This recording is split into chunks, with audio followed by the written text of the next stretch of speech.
ನಮಸ್ಕಾರ ಸ್ನೇಹಿತರೆ, ನಿಗೂಢ ಶಕ್ತಿ ಚಾನಲ್ಗೆ ಸ್ವಾಗತ. ಮಹಾತ್ಮ ಗಾಂಧೀಜಿ ಚಿಕ್ಕ ವಯಸ್ಸಿನಲ್ಲೇ ಮದುವೆಯಾಗಿದ್ದೇಕೆ, ಅವರ ಬ್ರಹ್ಮಚರ್ಯದ ಪ್ರಯೋಗಗಳು ಹೇಗಿದ್ವು ಎಲ್ಲವನ್ನ ಈ ವಿಡಿಯೋದಲ್ಲಿ ನೋಡೋಣ.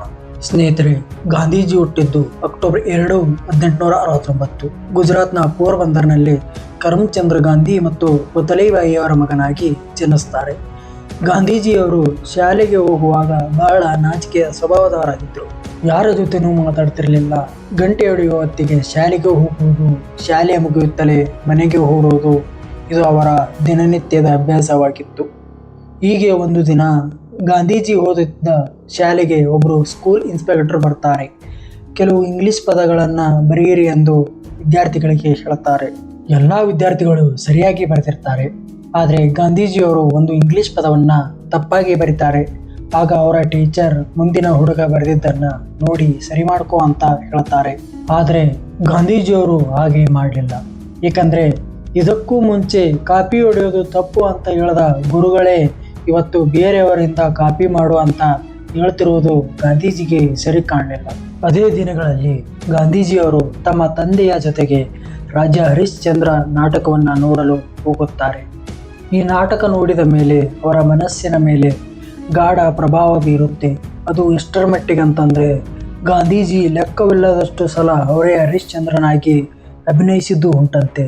ಹಾಗೆಯೇ ರಾಜ ಹರಿಶ್ಚಂದ್ರನಂತೆ ನಾನೂ ಕೂಡ ಸತ್ಯವನ್ನು ಅನುಸರಿಸಬೇಕು ಅಂತ ಹಗಲು ರಾತ್ರಿ ತಮ್ಮನ್ನು ತಾವೇ ಹೇಳಿಕೊಳ್ತಿದ್ರಂತೆ.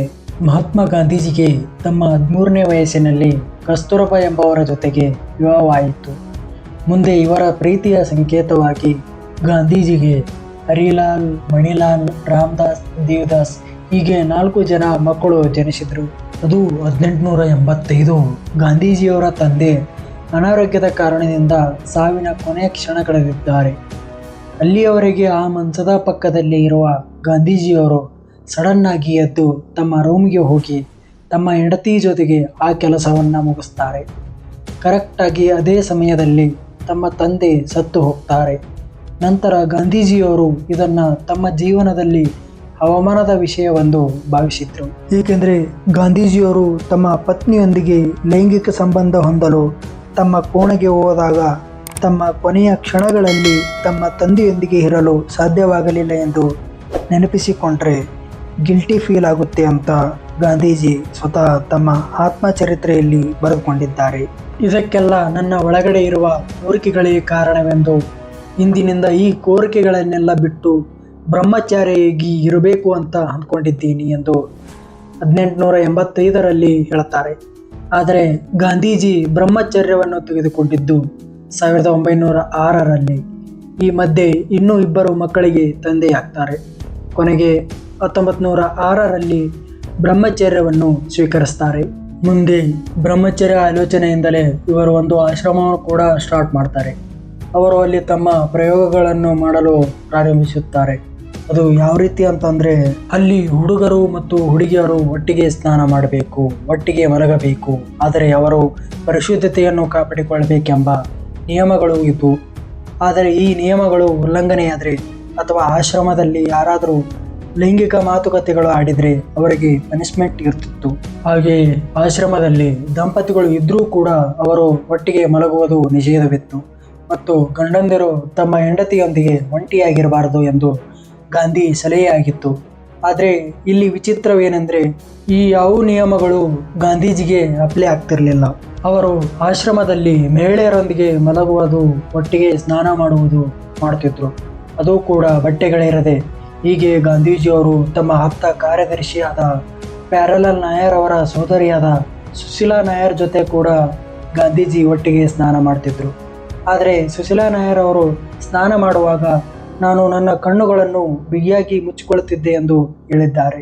ಮುಂದೆ ಅವರ ಪತ್ನಿ ಕಸ್ತೂರ್ಬಾ ಅವರ ಮರಣದ ನಂತರ ಗಾಂಧೀಜಿಯವರ ಈ ಪ್ರಯೋಗಗಳು ಮತ್ತಷ್ಟು ಹೆಚ್ಚಾಯಿತು. ಮಹಾತ್ಮ ಗಾಂಧೀಜಿಯ ಬ್ರಹ್ಮಚರ್ಯದ ಪ್ರಯೋಗದಲ್ಲಿ ಹೆಚ್ಚಿನ ಸಂಖ್ಯೆಯ ಮಹಿಳೆಯರು ಭಾಗಿಯಾಗಿದ್ದರು. ಅದರಲ್ಲಿ ಕೆಲವು ಮಹಿಳೆಯರು ಗಾಂಧೀಜಿಯ ಪ್ರಯೋಗದಲ್ಲಿ ಸ್ವಇಚ್ಛೆಯಿಂದ ಸೇರಿಕೊಂಡರೆ, ಇನ್ನೂ ಹೆಚ್ಚಿನ ಮಹಿಳೆಯರು ಗಾಂಧೀಜಿಯ ಒತ್ತಾಯದ ಮೇರೆಗೆ ಹಾಗೆ ಮಾಡಿದರು ಅಂತ ಹೇಳ್ತಾರೆ. ಗಾಂಧೀಜಿಯ ಈ ಬ್ರಹ್ಮಚರ್ಯದ ಪ್ರಯೋಗಗಳನ್ನು ನಿಲ್ಲಿಸಲು ಅವರ ಆಪ್ತ ಸಹಾಯಕರಿಂದ ಹಿಡಿದು ನೆಹರು ಸೇರಿದಂತೆ ಸರ್ದಾರ್ ವಲ್ಲಭಾಯಿ ಪಟೇಲರು ಕೂಡ ನೀವು ಮಾಡ್ತಿರೋದು ಸರಿಯಲ್ಲ ಅಂತ ಹೇಳಿದ್ದಾರೆ. ಆದರೆ ಗಾಂಧೀಜಿ ಯಾರ ಮಾತು ಕೇಳದೆ ಈ ಪ್ರಯೋಗಗಳನ್ನು ಮುಂದುವರಿಸಿದ್ರು. ಇವೆಲ್ಲವೂ ಕೂಡ ನಾವು ಪುಸ್ತಕಗಳಲ್ಲಿ ಓದದ ನಿಜಗಳು. ಗಾಂಧೀಜಿ ಮಾಡಿರುವ ಪ್ರಯೋಗಗಳ ಬಗ್ಗೆ ಗೌರ್ಮೆಂಟ್ ಅಪ್ರೂವ್ ಮಾಡಿದ ಸಂಪೂರ್ಣ ಗಾಂಧಿ ವಾಗ್ಮೆ ಎಂಬ ಪುಸ್ತಕದಲ್ಲಿ ಇದೆ. ಅಷ್ಟೇ ಅಲ್ಲ, ಅವರ ಪರ್ಸನಲ್ ಸೆಕ್ರೆಟರಿ ಆದ ಪ್ಯಾರಲಾಲ್ ನಾಯರ್ಗೆ ಬರೆದ ಪತ್ರದಲ್ಲಿಯೂ ಇದೆ. ಹೀಗೆ ಗಾಂಧೀಜಿ ಮಾಡಿರುವ ತಪ್ಪುಗಳು ಬಹಳಷ್ಟು ಜನರಿಗೆ ಗೊತ್ತಿಲ್ಲ. ನೇತಾಜಿ ಸುಭಾಷ್ ಚಂದ್ರ ಬೋಸ್ರನ್ನು ಕಾಂಗ್ರೆಸ್ ಚುನಾವಣೆಗೆ ಸ್ಪರ್ಧಿಸಿದ್ದಾಗ ನೇತಾಜಿ ಈ ಚುನಾವಣೆಯನ್ನು ಗೆಲ್ಲಬಾರ್ದು ಅಂತ ಸಾಕಷ್ಟು ಪ್ರಯತ್ನ ಪಟ್ಟಿದ್ರು. ಆದರೆ ನೇತಾಜಿ ಈ ಚುನಾವಣೆಯನ್ನು ಗೆಲ್ತಾರೆ. ಆಗ ಗಾಂಧೀಜಿಯವರು ಇದು ಪಟ್ಟಾಭಿ ಸೀತಾರಾಮಯ್ಯನವರ ಸೋಲಲ್ಲ, ಇದು ತನಗಾದ ಸೋಲು ಅಂತ ಹೇಳ್ಕೊಂಡಿದ್ರು. ಮತ್ತು 16 ಆಗಸ್ಟ್ 1946ರಲ್ಲಿ ಜಿನ್ನಾ ನೇತೃತ್ವದ ಮುಸ್ಲಿಂ ಲೀಗ್ ಧರ್ಮದ ಮೇಲೆ 2 ದೇಶಗಳು ಬೇಕೆಂಬ ಹೋರಾಟದಡಿಯಲ್ಲಿ ದೇಶದೆಲ್ಲೆಡೆ ಹಿಂಸಾಚಾರ ಆರಂಭವಾಗುತ್ತೆ. ಇಡೀ ದೇಶಕ್ಕೆ ಅಹಿಂಸಾ ಮಾರ್ಗದ ಬಗ್ಗೆ ಹೇಳ್ತಾ ಇದ್ದ ಗಾಂಧೀಜಿ ಜಿನ್ನಾ ಮತ್ತು ಅವರ ಸಂಗಡಿಗರಿಗೆ ಅಹಿಂಸಾ ಪಾಲಿಸುವ ಬಗ್ಗೆ ಏನೂ ಹೇಳುವುದಿಲ್ಲ.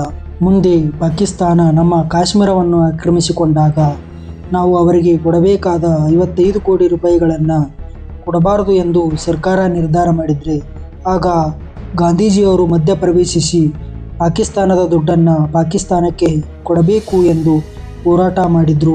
ಹಾಗೆ ಭಗತ್ ಸಿಂಗ್, ಸುಖದೇವ್, ರಾಜ್ಗುರು ಸ್ವತಂತ್ರ ಹೋರಾಟಗಾರರ ಗಲ್ಲು ಶಿಕ್ಷೆಯನ್ನು ನಿಲ್ಲಿಸುವ ಶಕ್ತಿ ಗಾಂಧೀಜಿಗೆ ಇದ್ದರೂ ಕೂಡ ಅದನ್ನು ನಿಲ್ಲಿಸದೆ ಪರೋಕ್ಷವಾಗಿ ಅವರ ಸಾವಿಗೆ ಕಾರಣರಾದರು.